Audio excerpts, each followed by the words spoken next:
नमस्कार, बहुत स्वागत है आपका NH 24/7 में और आप देख रहे हैं आधा दिन पूरी खबर। नमस्कार, मैं हूं आपके साथ सचिन पाटिल। चलिए बिना किसी देरी की शुरुआत करेंगे बुलेटिन। देश भर में मानसून अब पूरी तरह सक्रिय हो चुका है।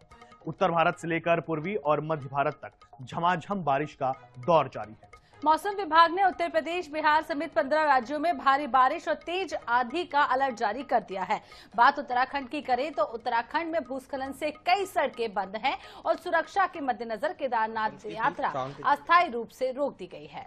मध्य प्रदेश में मानसून पूरे प्रदेश में फैल चुका है और कई जिलों में बारिश की चेतावनी है। मौसम विभाग ने खंडवा और हरदा में अति भारी बारिश का रेड अलर्ट जारी किया है। इसके अलावा लगातार बारिश से उज्जैन में शिप्रा नदी का जलस्तर भी लगातार बढ़ गया है, जिससे रामघाट के पास स्थित कई मंदिर जलमग्न हो चुके हैं। इधर बालाघाट में भी मूसलाधार बारिश ने जनजीवन पूरी तरीके से प्रभावित कर दिया है, जबकि नदी नाले उफान पर हैं। सबसे ज्यादा असर जरेरा और भानपुर गांव में देखने को मिला है, जहां मुख्यालय से संपर्क पूरी तरह टूट गया है। वहीं छत्तीसगढ़ में मानसून पूरी तरह सक्रिय हो गया है। पिछले 24 घंटों में बस्तर संभाग में भारी से अति भारी बारिश दर्ज की गई। इसके अलावा राजस्थान और उत्तर प्रदेश में भी भारी बारिश से जनजीवन पूरी तरीके से प्रभावित है। इसी बीच दक्षिण पश्चिम मानसून दिल्ली NCR भी पहुंच गया है। हालांकि कई राज्यों में मूसलाधार बारिश अब राहत के साथ साथ चुनौती भी बनती नजर आ रही है। बिल्कुल, देखिए ये तस्वीरें आपको दिखा रहे हैं। पहली तस्वीर थाने जो मुंबई शहर के पास में है। दूसरी तस्वीर भी आप देखिए मुंबई की ही है, कुर्ला ईस्ट की। नवी मुंबई की तस्वीर आपको दिखा रहे हैं। जम्मू कश्मीर कुपवाड़ा, जूनागढ़ गुजरात और नैनीताल उत्तराखंड, ये 6 तस्वीरें हम दिखा रहे हैं। और ये तस्वीर हम आपको इसलिए दिखा रहे हैं क्योंकि भारत के लगभग सभी शहरों का हाल ऐसा ही है। शहर जलमग्न हो गए हैं, यातायात बाधित हो रहा है, लोगों को आम जीवन जीने में भी समस्या हो रही है। तो मध्य प्रदेश की 6 तस्वीरें भी आप देख लीजिए। इंदौर, उज्जैन और राजगढ़, भोपाल, जबलपुर और बालाघाट, हर इलाके में पानी है। मध्य प्रदेश के 19 जिलों में अलर्ट भी जारी कर दिया गया। मूसलाधार बारिश हो रही है और उज्जैन की बात करें तो शिप्रा नदी का जलस्तर भी लगातार बढ़ता जा रहा है। बिल्कुल, तो भीषण गर्मी के बाद हालांकि लोगों को राहत जरूर मिली है। वो लोग जो शहरी क्षेत्रों में रहते हैं, लेकिन समस्या किसानों को हो रही है। उन्हें समझ नहीं आ रहा है कि आखिर करें क्या, कि बारिश नहीं होती है और होती है तो बहुत ज्यादा होती है।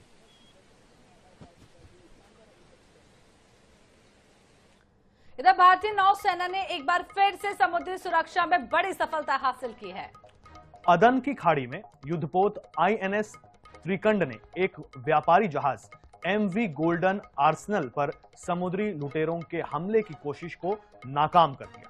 जहाज पर भारत के लिए महत्वपूर्ण कार्गो लदा था और एक भारतीय क्रू सदस्य भी मौजूद था।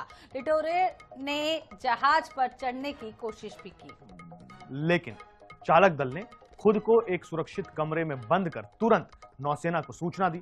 अलर्ट मिलते ही मिशन पर तैनात INS त्रिकंड मौके पर पहुंचा। इसके अलावा जिसे देखते ही लुटेरे फरार हो गए। इसके बाद भारतीय नौसेना के मार्कोस कमांडो ने जहाज पर सर्च ऑपरेशन चलाकर उसे पूरी तरह से सुरक्षित घोषित किया। घटना में किसी तरह के नुकसान या हताहत की सूचना नहीं है। यह कार्रवाई समुद्री मार्गों पर भारत की मजबूत सुरक्षा क्षमता को एक बार फिर दर्शाती है। तो समंदर में मार्कोस की दहाड़। मार्को एक स्पेशल ट्रेंड कमांडोज होते हैं जो असामान्य चुनौतियों का सामना करते हैं और उससे लड़कर उसे पूरा करते हैं। अदन की खाड़ी में INS त्रिकंड की ताकत देखी पूरी दुनिया ने।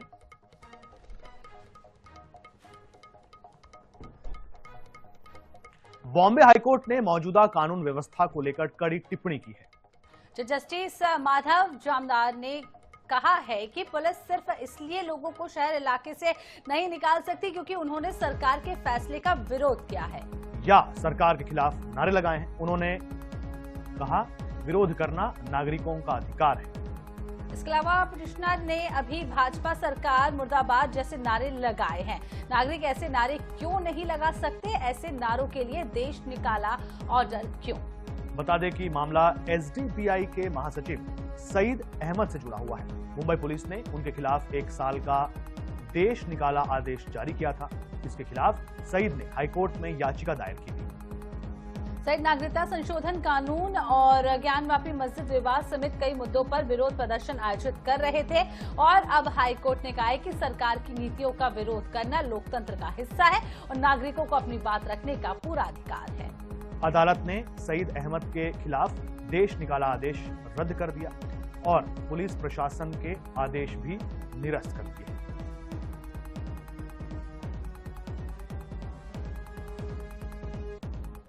छत्तीसगढ़ में नकटी गांव से अवैध कब्जा खाली कराने को लेकर मचा बवाल थमने का नाम नहीं ले रहा है।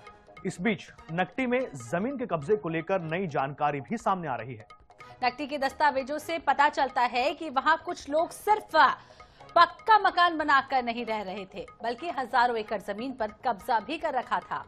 नकटी पर कब्जे की क्या कहानी है, क्या कहते हैं इसे लेकर जिम्मेदार, रिपोर्ट देखिए।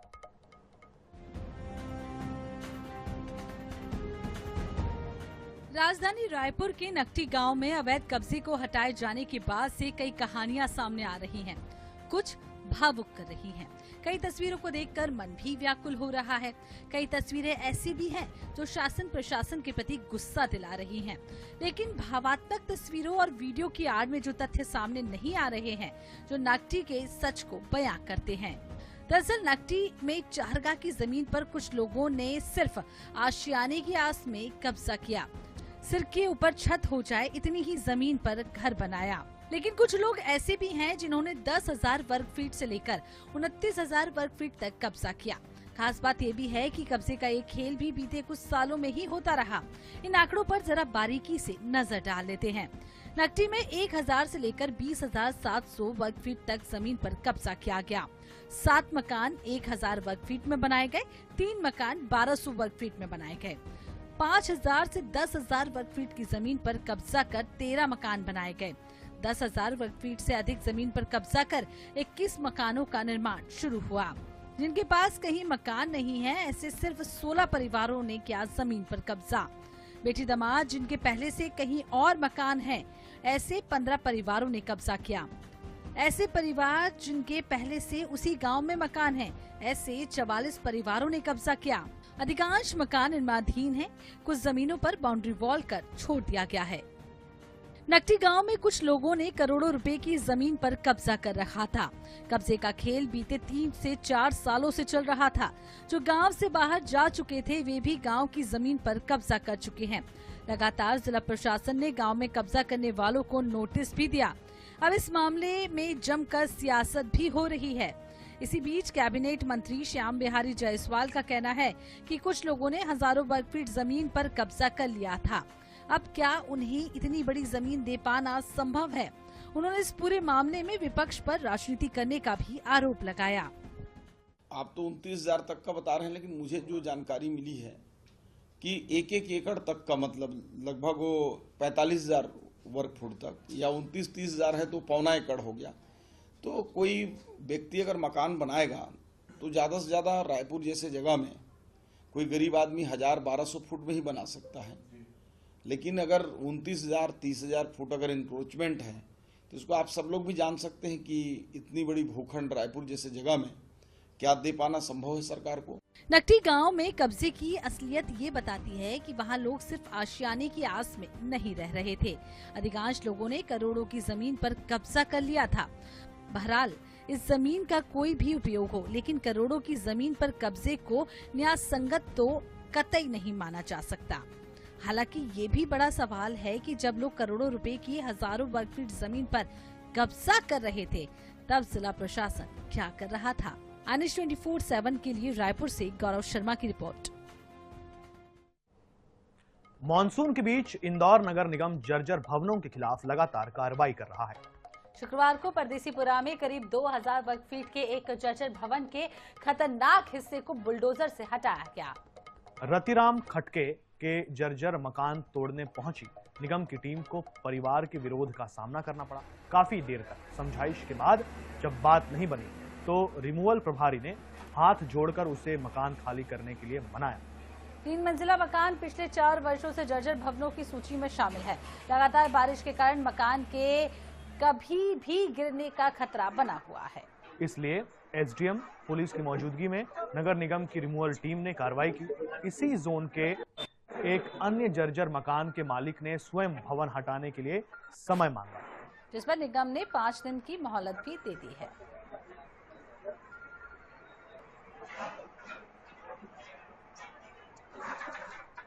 नगर निगम की रिमूवल जर्जर भवन की सूची में सम्मिलित था पिछले 4 सालों से।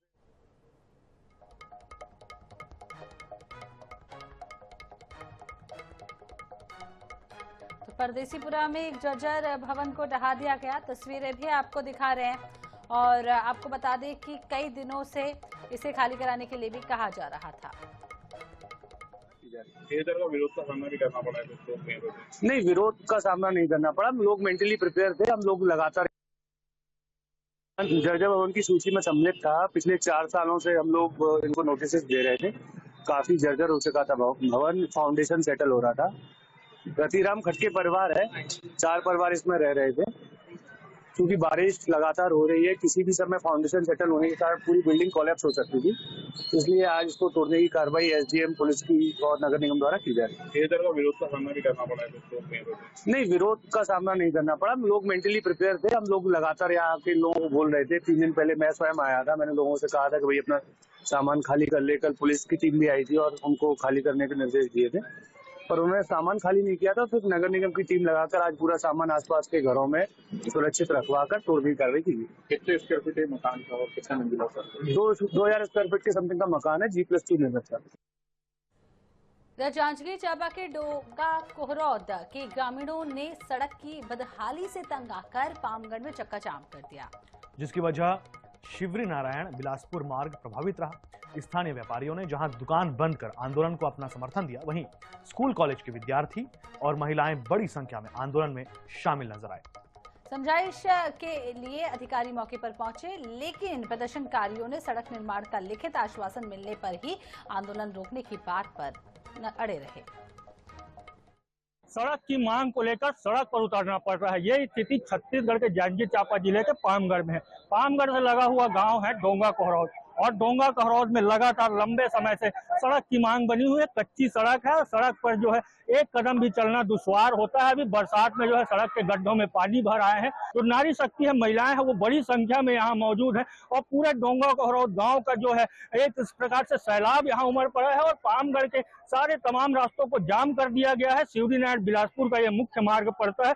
हम सीधे जानते हैं क्या ऐसी वजह बन गई जिसके कारण आप लोगों को इस प्रदर्शन में आना पड़ा है। जब तक हमारा आंदोलन नहीं होता, पूरा नहीं होगा, तब तक हम अपनी मांगे पूरी करेंगे और यहीं तक ही बैठे रहेंगे जब तक हमारी मांगे पूरी नहीं होगी। बेटा क्या समस्या है जिसके लिए सड़क पर बैठे? रोड खराब है हमारे गांव का। 15 साल से, मतलब हम लोग जब से पैदा हुए हैं तब से रोड तो खराब ही है। उसके वजह से स्कूल जा नहीं पाते, कॉलेज नहीं जा पाते।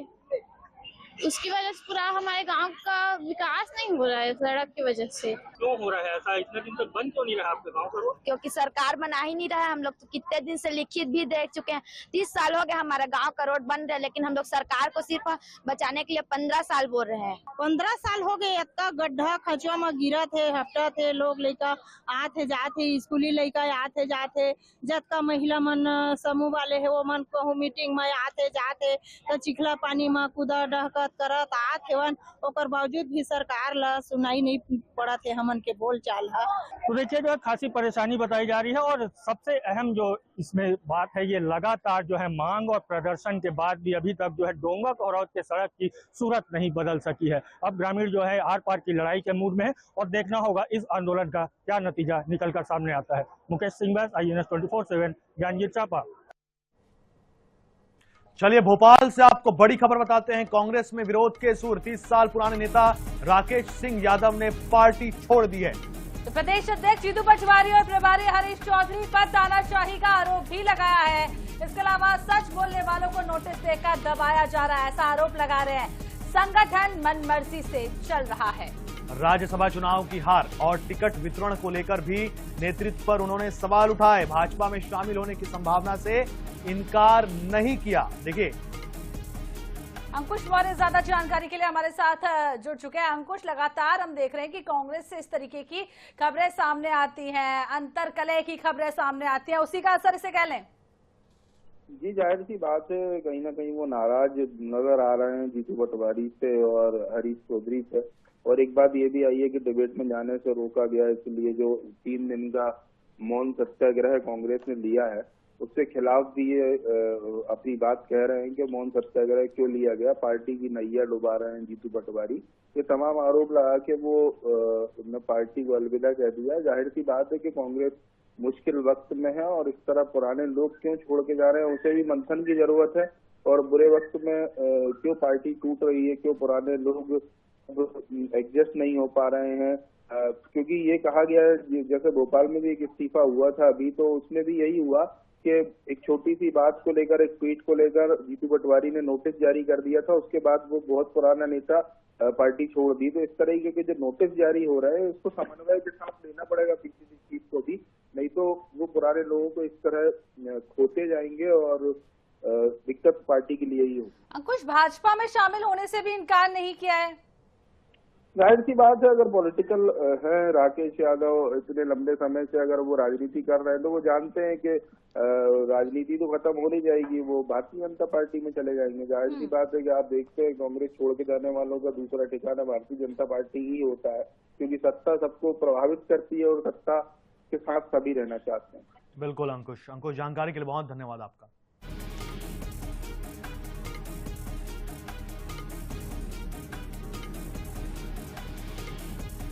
कांग्रेस में विरोध के सूर देखने को मिल रहे हैं। सबसे बड़ी बात, 30 साल पुराने नेता राकेश सिंह यादव पार्टी छोड़ सकते। प्रदेश अध्यक्ष जीतू पटवारी और प्रभारी सच बोलने वालों को नोटिस देकर दबाया जा रहा है, ये बड़ा आरोप उन्होंने लगाया है। संगठन मनमर्जी से चल रहा है। तो सचिन, लगातार हम देख रहे हैं कि जो पुराने लीडर्स हैं कांग्रेस में वो कहीं ना कहीं संतुष्ट नहीं है। खासकर जीतू पटवारी की शिकायतें इस तरीके से कई बार सामने आ चुकी हैं। दिग्विजय सिंह हो, कमलनाथ हो, बड़े नेता जो हैं वो भी इस तरीके की बयानबाजी कर चुके हैं और अब एक और इसी का एग्जाम्पल सामने आया है। इसी के साथ आधा दिन पूरी खबर में इतना ही। बने रहिए NH 24/7 के साथ। हम दोनों को दीजिए इजाजत। नमस्कार।